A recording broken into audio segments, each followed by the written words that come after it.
Keyin esa Amerikaga ko'chib o'tdik. U yerda esa qizlar juda ham ochiq-sochiq kiyinishardi. Ayni damda do'stlarimning ko'pchiligi g'ayridin edilar. Albatta din biz uchun o'sha davrda hazil kabi edi. Dinni ortga uloqtirib yashar edik. Bir kuni tush ko'rdim.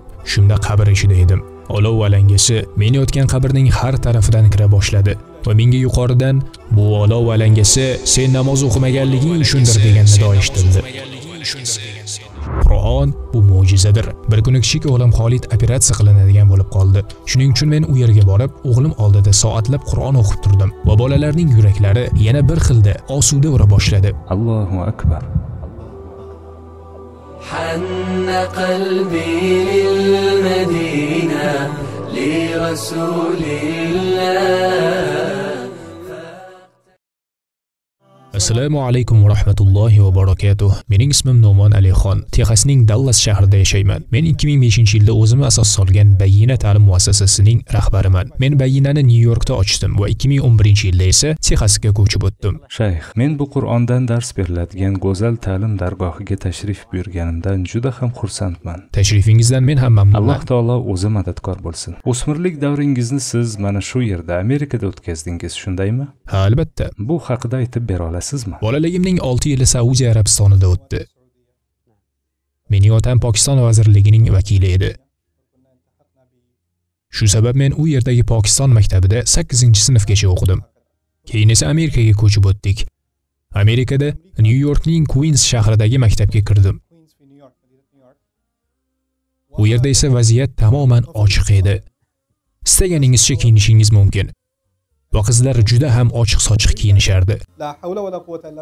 Men maktab ichkarisiga kirganimda o'zimga o'zim "A'udhu billahi minash shaytonir-rojim" derdim. Ammo bu atigi 6 oyga cho'zildi xolos. Bu holat faqatgina 6 oy davom etdi xolos. 6 oydan so'ng esa ko'nika boshladim. Muhit bilan tanishdim va moslashdim. Ularning holatlari men uchun oddiylashib qoldi. Agar siz ularga qo'shilishni istasangiz, ular kabi kiyinishingiz va ularning dunyo qarashiga ega bo'lishingizga to'g'ri kelardi. Birozdan so'ng men falsafa darsiga qatnasha boshladim. U yerda esa Xudo bormi? Axloq nima? To'g'ri yoki noto'g'ri degani nima? O'lgandan keyin qayta tirilish degan narsa bormi kabi savollar berishardi. Ayni damda do'stlarimning ko'pchiligi g'ayridin edilar, ammo musulmon do'stlarim esa islomga amal qilmas edilar. Albatta din biz uchun o'sha davrda hazil kabi edi. Dinni ortga uloqtirib yashar edik, yosh va g'o'r edik. Subhanalloh, payg'ambarimizning kishi do'stining dinida bo'ladi. Har biringiz do'stlashmoqchi bo'lgan kishisiga nazar solsin deganlari juda ham to'g'ri ekan. Juda ham to'g'ri, albatta shunday. Shu sabab biz do'st tanlashda juda ham hushyor bo'lishimiz lozim. Kollejdagi bir do'stim dunyo qarashim o'zgarishiga sababchi bo'ldi. Subhanalloh. Qolganlari esa meni tamoman buzib yuborishgandi. Bir kuni universitetda o'tirganimda bir talaba oldimga keldi. Soqol qo'ygan edi va ko'rinishi menga g'ayritabiiy tuyuldi. U doskaga bir e'lon yozdi. U yerda MTB deb yozilgandi. Men esa nima ekan deb qiziqib so'radim. U menga bu musulmon talabalar birlashmasi deb javob berdi. Men u nima deb so'radim. Ehtimolki turli mamlakatlardan kelgan talabalar birgalikda bazmlar o'tkazishar deb o'yladim. MTB juda ham katta bazmlar o'tkazadimi deb so'radim. Ular "Ha, albatta, juda ham katta bazmlar o'tkazamiz. Tashrif buyur va mehmon bo'l" deb javob berishdi. Men ularga albatta kelaman deb aytdim. Shunday qilib men o'sha hafta u yerga tashrif buyurdim. Xonaga kirganimda o'sha e'lonni yozgan bolani, yana boshqa bir yigitni va dasturxon ustida turgan bitta pizzani ko'rdim xolos, ammo xonada boshqa hech kim ko'rinmasdi. Adashib qoldimmikin deb o'yladim. Ular "Yo'q, adashmading" deyishdi va biz birgalikda suhbatlasha boshladik. Suhbatimiz aslo da'vat, islom yoki Qur'on haqida bo'lmadi. Faqatgina do'stona suhbat bo'ldi. Shundan keyin bir kuni mashinada ketayotib, yo'lda tirbandlik sabab ushlanib qoldik. Namoz vaqti kirib qolgan edi. Do'stim tirbandlikdan chiqib, to'g'ri New Yorkdagi bir masjidga qarab yo'l oldi va u yerda to'xtadi. U menga 5 daqiqada namoz o'qib qaytib chiqaman dedi. Do'stim mendan namoz o'qiysanmi deb so'ramadi. O'zi namoz o'qish kerakligini aytdi-yu, xuddi meni namoz o'qiydi deb o'ylamagandek namozga meni taklif qilmadi. Men esa xijolat tortdim va uyaldim. Men ham borsammikin? Men ham musulmonman-ku. Xunuk emasmi namozga kirmaslik deb o'yladim-da, men ham u bilan masjidga kirdim. Va shundan so'ng ba'zida namoz o'qib turadigan bo'ldim. Ammo bu bir oyga ham cho'zilmadi. Bir oydan keyin namoz o'qishni to'xtatdim. Bir kuni tush ko'rdim. Shunda qabr ichida edim. Olov alangasi men yotgan qabrning har tarafidan kira boshladi va menga yuqoridan bu olov alangasi sen namoz o'qimaganliging uchundir degan nido eshitildi. Uyg'onib ketdim va shundan beri namoz o'qishni to'xtatmadim. Alhamdulillah.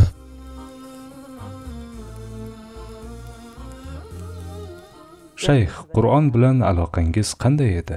Men Qur'on bilan aloqamni uni tarjima qilish orqali boshladim.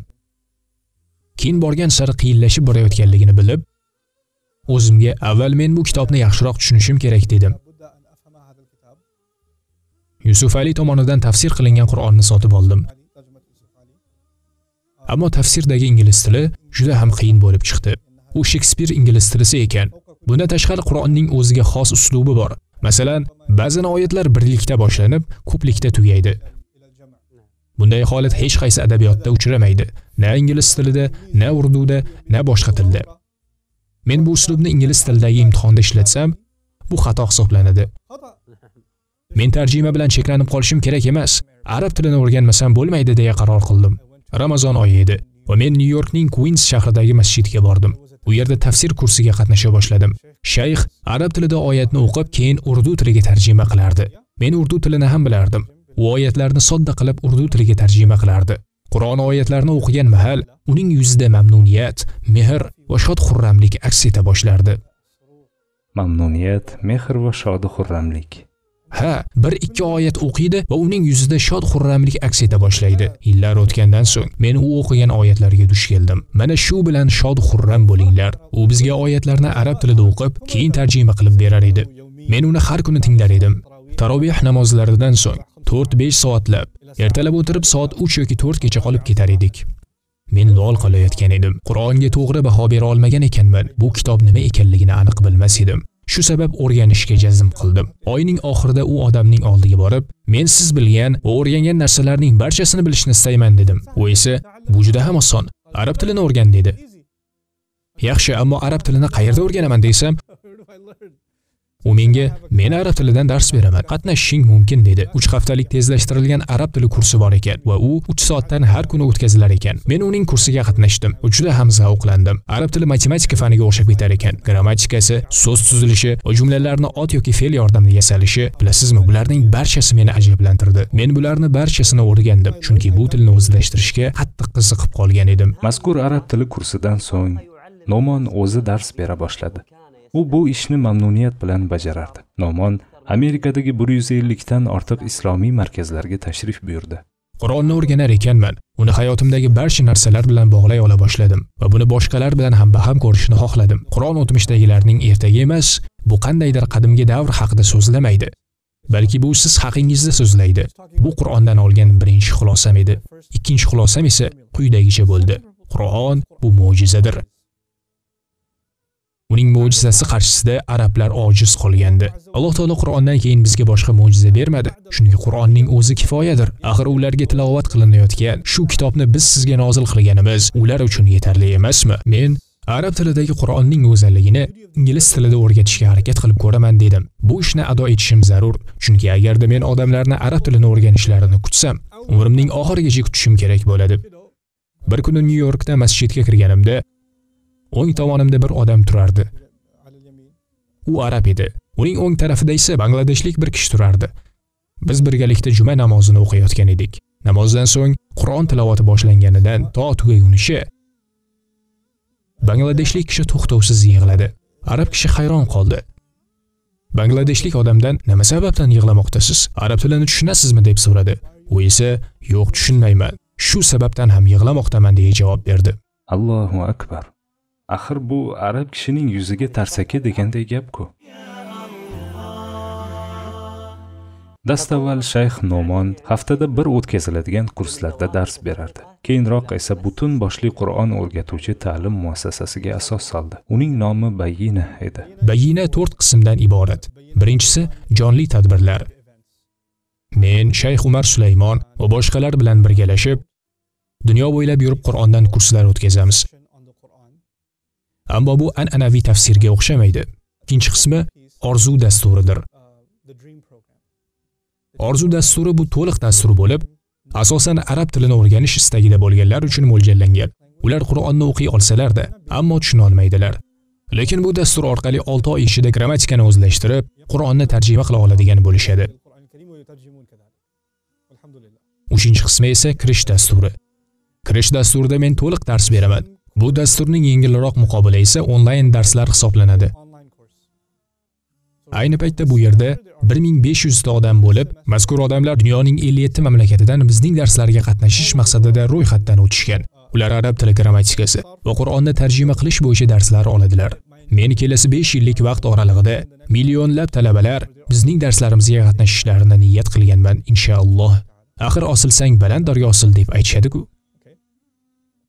So'nggi 4-qismi esa meni katta umidim bo'lgan loyiha Bayyina TV deb nomlanadi. Bu loyihamiz Qur'onning barcha sura va oyatlarini ingliz tilidagi videolar orqali tushuntirishdan iborat. Bu videolarda Qur'onning ma'nolar tarjimasi va tafsirini o'z ichiga oladi. Sababi odamlar hozirgi davrga kelib kitob o'qimay qo'yishdi. Ular asosan video ko'rishadi. Avtomobil haydashayotgan vaqtda esa radio tinglashadi. Sport bilan shug'ullanishayotgan vaqtda esa quloqlariga quloqshillar suqib olishadi. Biz odamlar qayerda bo'lsa, o'sha yerda bo'lishimiz shart deb o'ylayman. Agar tafsir yoki tarjimalarni yozib, kitob shakliga keltirsak, faqatgina talabalarga yetib borishi tayin, ammo boshqa odamlarga yetib bormaydi deb hisoblayman. Shayx, siz qay darajada ommaviy axborot vositasi haqida qayg'urishingiz ko'rinib turibdi. Hattoki bu Bayyina ta'lim muassasasida sizning ishlaringiz mahsuli asosan ommaviy axborot vositasi bilan bog'liq. Nima sababdan shunchalik jon kuydiryapsiz? Islom dini qurol-yarog'lar bilan ham, pul bilan ham, hattoki siyosat bilan ham kurashmaydi. Bilaks, islom dini odamlarning qalblari va onglari uchun kurashdadir. Bizga yoqadimi yo'qmi, hozirgi zamon odamlarning qalblari va onglari ommaviy axborot vositasi ta'siri ostidadir.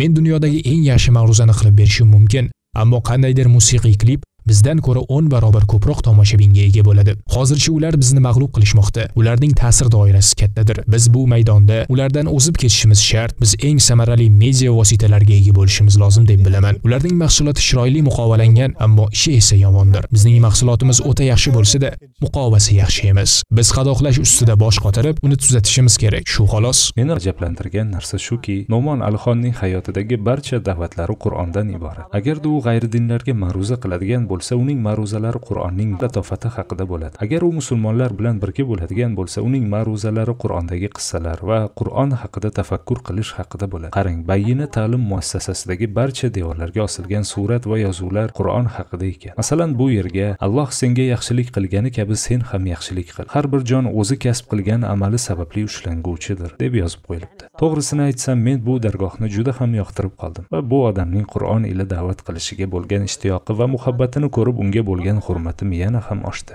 Qur'on mening do'stim va hamrohimdir.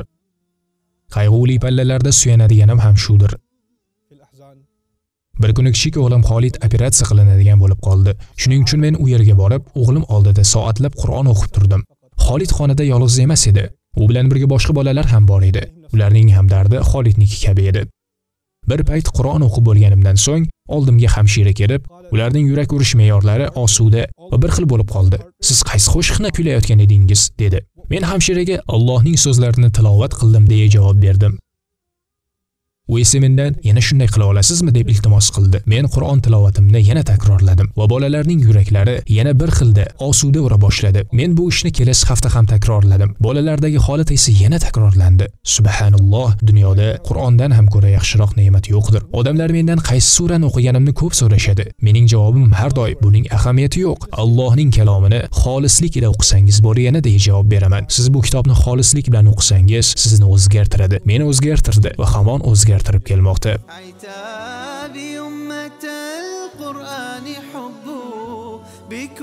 فالهجر للقرآن ذنب سيشكون الرسول غدا أنا أرضى غدا ماذا نقول وما نجيب. Men o'zimdagi narsani payqab qoldim. Boshlanishida Qur'onning ma'nolar tarjimasini tezroq tugatish taraddudida edim, ammo vaqt o'tgan sayin dunyo qarashim o'zgarib, shoshilmaslik kerakligini anglab yetdim. Agarda men Nur surasidagi bir oyatni o'rganish uchun 6 oy vaqt sarflagan bo'lsam ham, demakki, xursand bo'lishga arzirli ish bo'libdi deb hisoblayman. Sahobalar ham shunday qilishar edi, shunday emasmi, shayx? Albatta. ولا تقولن لشيء إني فاعل ذلك غدا إلا أن يشاء الله واذكر ربك إذا نسيت وقل عسى أن يهديني ربي لأقرب من هذا رشدا.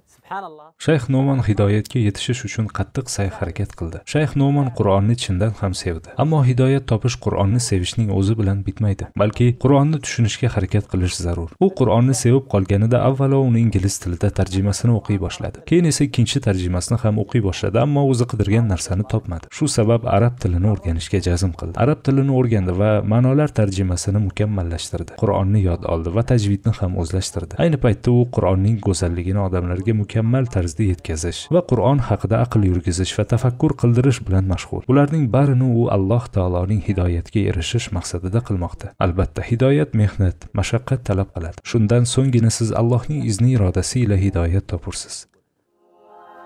في كتاب الله قلبي صار. Please.